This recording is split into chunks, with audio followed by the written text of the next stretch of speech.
बहुत समय पहले की बात है। पुराने समय में एक बहुत ही खूबसूरत सा राज्य था जहाँ की प्रजा बहुत खुशहाल थी। एक दिन उस राजा को पता चला कि उसके राज्य में एक ऐसा व्यक्ति रहता है जिसका चेहरा देखने से पूरा दिन खराब हो जाता है। अब इस बात में कितनी सच्चाई है, इसका पता लगाने के लिए राजा ने अपने सिपाहियों से कहा कि जाओ और उस व्यक्ति की तस्वीर लाके मेरे सोने वाली जगह पर लगा दो। राजा का आदेश पाकर सिपाहियों ने उस व्यक्ति की तस्वीर लाकर राजा के बेड के जस्ट सामने लगा दी। अगली सुबह राजा सोकर उठा तो उसने सबसे पहले उस व्यक्ति की तस्वीर देखी। उसके बाद अपने दैनिक दिनचर्या में निकल गया।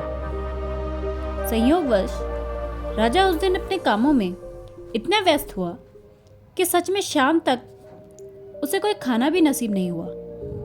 उसे भूख प्यास का एहसास होने लगा कि तभी उसे ध्यान आया कि अरे, मैंने तो सो के उठते ही सबसे पहले उस व्यक्ति की तस्वीर देखी।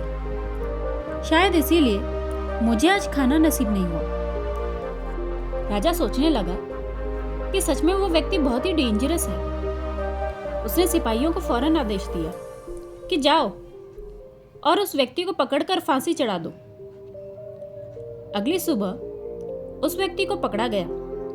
पूरे राज्य के सामने, राजा, दरबारी, मंत्री और राज्य के सारे लोगों के सामने उस व्यक्ति को फांसी दी जाने लगी। सारी तैयारियां हो चुकी थी।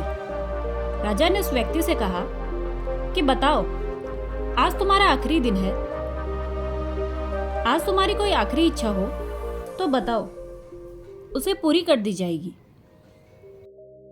उस व्यक्ति ने सोचा, मर तो मुझे ऐसे भी जाना है, तो क्यों ना दिल की भड़ास निकाली जाए। उसने उदास मन से कहा कि महाराज, आपने यही सुना है ना कि मेरा चेहरा देखने से लोगों का दिन बुरा जाता है, पर मैंने जीवन में पहली बार आपकी शक्ल देखी है और मुझे फांसी की सजा हो रही है।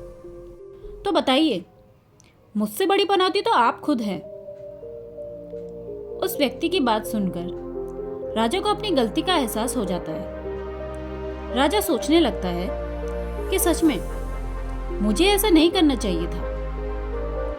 और उस व्यक्ति की तर्क क्षमता को देखते हुए राजा ने उसकी फांसी रुकवा दी और उसे अपने राज्य में अपने सलाहकार के रूप में रख लिया। दोस्तों, इस कहानी को सुनने के बाद मुझे कबीरदास जी का वो दोहा याद आ गया, बुरा जो देखन मैं चला, बुरा ना मिलिया कोई, जो दिल खोजा आपना, मुझसा बुरा ना कोई। इसका अर्थ है, जब मैं इस संसार में बुराई खोजने के लिए निकला तो मुझे कोई बुरा नहीं मिला। जब मैंने अपने मन में झांक कर देखा तो मुझसे बुरा कोई नहीं। दोस्तों, बेशक आप लोगों में बुराइयां ढूंढिए, पर शुरुआत खुद से करिए।